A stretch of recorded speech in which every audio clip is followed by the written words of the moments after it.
মা বলে চিৎকার দিয়ে তখন বলছে, খবরদার, তোমার মা শেষ নসিহত ছিল এই মাতাল ছেলে যাতে আমার লাশও না দেখতে আসে, না ধরতে আসে। তখন আমি এদিক সেদিক চোখের পানি ছেড়ে কাঁদছি, মাগো ক্ষমা করে দিও, যে হাত দিয়ে ধাক্কা দিয়ে চুলার মধ্যে ফেলে দিয়েছি, বলে অনেক চেষ্টা করেছি, আগুন থেকে বের করা যায়নি, ওখানে আগুনে পুড়ে ইন্তেকাল করেছেন। মৃত্যুর আগে আগুনে জ্বলতে জ্বলতে মাটা বলে গিয়েছে, আমার ছেলে, এই নালায়ক ছেলে যাতে আমার চেহারাও না দেখে, আমার জানাজাও না থাকে। হাজরতে জুন্নুন মিসরি আলাইহিস সালাম হজের দিন গিয়েছেন, অনেক লম্বা হাদিস, ওদিকে যাব না। যখন হজে গিয়েছেন, দেখে ওই বছরের হজ আল্লাহ কবুল করেছেন কিনা জানে না। পরে জুন্নুন মিসরি আলাইহিস রহমান খাবের মধ্যে, স্বপ্নের মধ্যে আমার দয়াল নবী স্বপ্ন আনলেন, সুবহানাল্লাহ, তাশরীফ আনলেন, এসে বলতেছে, জুন্নুন মিসরি, এই বছর সবার হজ কবুল হয়েছে, একটা ব্যক্তি ছাড়া। বলে হারুন বলখি, আল্লাহর কথা বলতেছে, হারুন বলখি, তার হজ কবুল হয়নি। তিনি তখন সাথে সাথে পরের দিন ঘুম থেকে উঠে বলছে, হারুন বলখি কি? এখন কেউ বাংলাদেশ থেকে গেলে, যারা মক্কাতুল মুকাররমায় গিয়েছেন তারা জানেন, এক এক জায়গায় এক এক জায়গা থাকে, স্থান থাকে, যেখানে ইহরাম বাঁধা হয়, ওখান থেকে মেরকাত করা হয়, যেখান থেকে হজ করা হয়, একটা হিসাব থাকে। তো এক এক জায়গা যাচ্ছে, কেউ আফগানিস্তান, কেউ পাকিস্তান, হিন্দুস্তান, বাংলাদেশ, বিভিন্ন জায়গায়। তো তিনি তখন যাচ্ছেন যে এখানে বলখবাসী কোন দিকে থাকে। তো এক জায়গা বের করলে এখানে বলখিরা থাকে, বলখবাসীরা থাকে। এসে বলতেছে, আপনাদের এখানে হারুন বলখি কে? বলে, ইনি তো এখানে না, ওই পাহাড়ের চটিতে থাকে, উনি একটা ছোট্ট তাবুক টাঙিয়ে ওখানের মধ্যে ইবাদত বান্দিয়ে করে, অনেক পরেজগার বান্দা, সবসময় হজের সময় আসলে ওনার সাথে দেখা হয়, সুবহানাল্লাহ। এখন আমি জন্য নিশ্চিত চিন্তা করতেছেন, তার হজ কবুল হয়নি, কেন হয়নি? দৌড়ায় গেছে, উঠতে উঠতে যখন গেল, যায় দেখে এখন ইবাদত করে, হাত একটা কাটা, হাত একটা কাটা। ভালো মতো খেয়াল করে যুবক, মা বন্ধুর উদ্দেশ্যে বলছি, ভালো মতো খেয়াল। আল্লাহু আকবার। যখন দেখে এক হাত কাটা, তখন কাছাকাছি গেলেন, নামাজ শেষ হওয়ার পর সালাম উত্তর দিলেন। তারপরে হযরত জুনুন মিসরি সালাম দিচ্ছেন, হারুন বলখি তিনিও সালাম দিলেন, আসসালামু আলাইকুম ইয়া ওয়ালিউল্লাহ। তো জুনুন মিসরি তো অবাক হলেন যে আমি যে আল্লাহ ওয়ালা, তিনি কিভাবে বুঝলেন? বলে, আমি তো জানি এই গুনাহগারের কাছে হজ যেদিন শেষ হয়, এর পরের দিন কোনো না কোনো আল্লাহওয়ালা আসে, এসে শুনিয়ে দিয়ে যায়। বলে, হুজুর, কোন হাদিসে আসছে 30তম, কোন হাদিসে আসছে 40তম।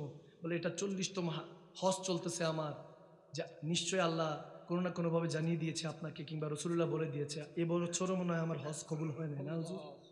হায় হায় হায়, জুনুন মিসরি অবাক হয়ে গেল, এ তো দেখি গেজেটেড অলি, আমি কি বলবো, সে আমার আগে সব বলতেছে। বলে, 40 বছর ধরে আপনি হজ করছেন?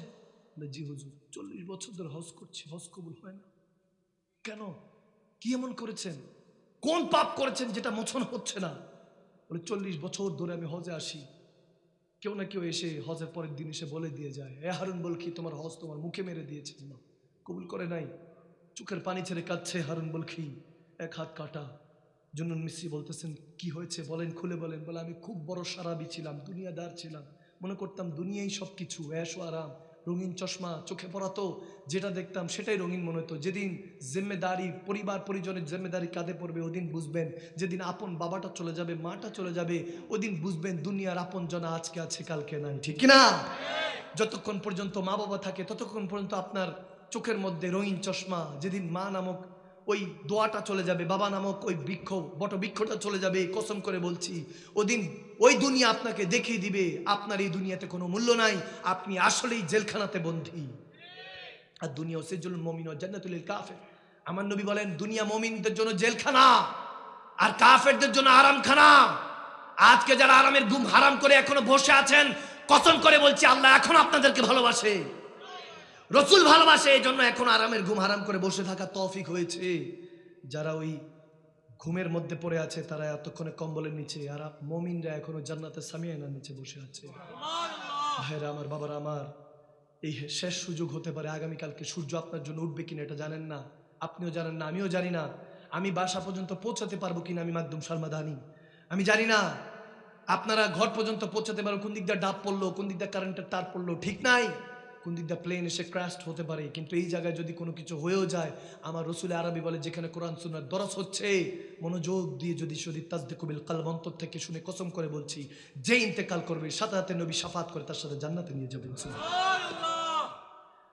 হারুন বলকি চোখের পানি ছেড়ে দিয়ে বলে, সারাবি ছিলাম, রমজান মাহিনা, সারাবে ধূত আমি। ঢুলতে ঢুলতে ঢুলতে ঢুলতে ঘরে ফিরলাম। ঘরে ফিরেই শরাব পান করেছি, মদ পান করেছি, জন্য ক্ষুধাও লেগেছে। মাকে বললাম, খাবার দাও। বউকে বললাম আমার বউ কই, আমার খাবার দাও, খাবার দাও না কেন? বকতেছে যখন, মাটা বললো একটু তো লজ্জা করো, রমজান মাহিনা চলে, একটু তো লেহাজ করো। এই মাহিনাতে আল্লাহ রহমত বরকত মাগফিরাতের মাহিনার মধ্যে তুমি শরাব পান করে এসে মাতলামি করছো, একটু পরে আজান দিবে। মার সাথে আমি খারাপ ব্যবহার করলাম, ধাক্কা দিলাম, উনুনের মধ্যে চুলার মধ্যে পড়ে গেল। আমাকে ধরাধরি করে, যেহেতু মাতাল অবস্থায় ছিলাম, হুশ ছিল না, যখন ধরাধরি করে আমাকে ঘরে রাখলো, ঘরের মধ্যে বন্ধ করলাম, আমি হুশ হারিয়ে ফেললাম, বেহুশ হয়ে গেলাম। যখন ঘুম ভাঙলো ততক্ষণে সেহরির ওয়াক্ত হয়ে গিয়েছে। দেখলাম আমার স্ত্রী ব্যাগ ট্যাগ গুছাইতেছে। বললাম খাতুন কোথায় যাও? বলে যে মার সন্তান হতে পারে না সে কখনো স্ত্রীর স্বামী হতে পারে না। বলে তুমি তুমি কখনোই তোমার মায়ের সন্তান না। বলেছে ঠিক আছে, মার সাথে এরকম হয়ে গেছে, আমি মাফ চাই নিব। বলে তোমার কি মাফ চাইবা? তোমার মা ইন্তেকাল করে গিয়েছে। ইন্না লিল্লাহি ওয়া ইন্না ইলাইহি রাজিউন।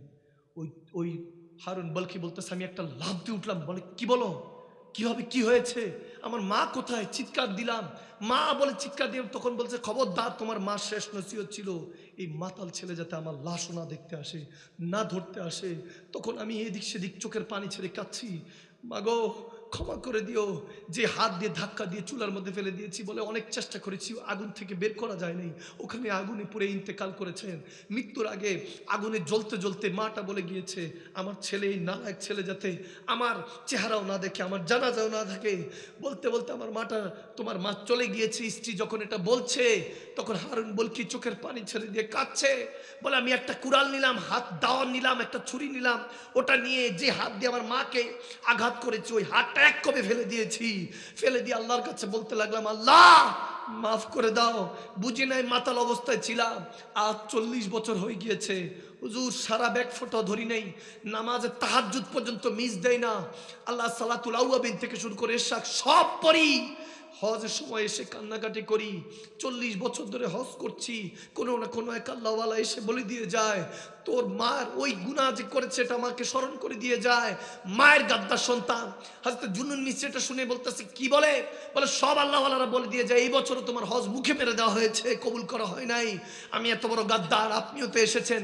জুনুন মিসরি জালালি হালাতে গেলেন, হাত তুলেন, একটা থাপ্পড় মারলেন চেহারার মধ্যে। বলে তোর মতো বকবক, তোর মতো বকবককে আল্লাহ মাফ না করুক, এটা আমি দোয়া করলাম। বলে ওখানে থুতু নিক্ষেপ করে চলে আসলেন। ওই রাতের জুনুন মিসরি খাবের মধ্যে আমার নবী আবার আসলেন স্বপ্নযোগী, সুবহানাল্লাহ। আমার নবী এসে বলছে, জুনুন কেন মারলা, কেন বকলা? বলে ইয়া রাসূলুল্লাহ কত বড় গাদ্দার, মার সাথে গাদ্দারি করেছে। যেখানে আপনি 3 বার বলেছেন উম্মি উম্মি উম্মি, মার কদমে জান্নাত আর বাবার কাছে জান্নাতের চাবি, সুবহানাল্লাহ। এই মা বাবার খেদমতের কথা আপনি বলেছেন, আর সে গাদ্দার মাকে ধাক্কা দিয়ে উনুনে ফেলে আগুনে ফেলে হত্যা করেছে। তখন আমার নবী বলতেছে, হ্যাঁ আল্লাহ তাকে তোমার থাপ্পড়ের উসিলায় ক্ষমা করে দিয়েছে, সুবহানাল্লাহ। বলে এতদিন পর্যন্ত সে সবসময় আল্লাহর কাছে তওবা করত, আজ তুমি ওই থাপ্পড় দিয়ে তাকে ক্ষমা করার ব্যবস্থা করে দিয়েছো। হাসরের ময়দানে আমার আল্লাহ আমাকে জানিয়ে দিয়েছে, নবীজি বলছেন আল্লাহ ওয়ালাদের কথা, হাযা হাদিসুন সহিহ, কারামাত আউলিয়া হাক্কুন, ওলি আল্লাহদের কারামাত সত্য। সুন্নি মুসলমানদেরকে বলছি, আল্লাহ ওয়ালারা যেটা আমাদেরকে দিয়ে গিয়েছে, মৃত্যু এসে যাক, যদি আগুন লেগে যায় ধন সম্পত্তিতে, পরিবার আপনাকে ছেড়ে যাক, ওলি আল্লাহদের দেওয়া আকীদা কখনো মরে গেল কখনো ছাড়বেন না, ঠিক কি না? দুই হাত তুলে আল্লাহকে দেখে বলেন কখনো ছাড়া যাবে না।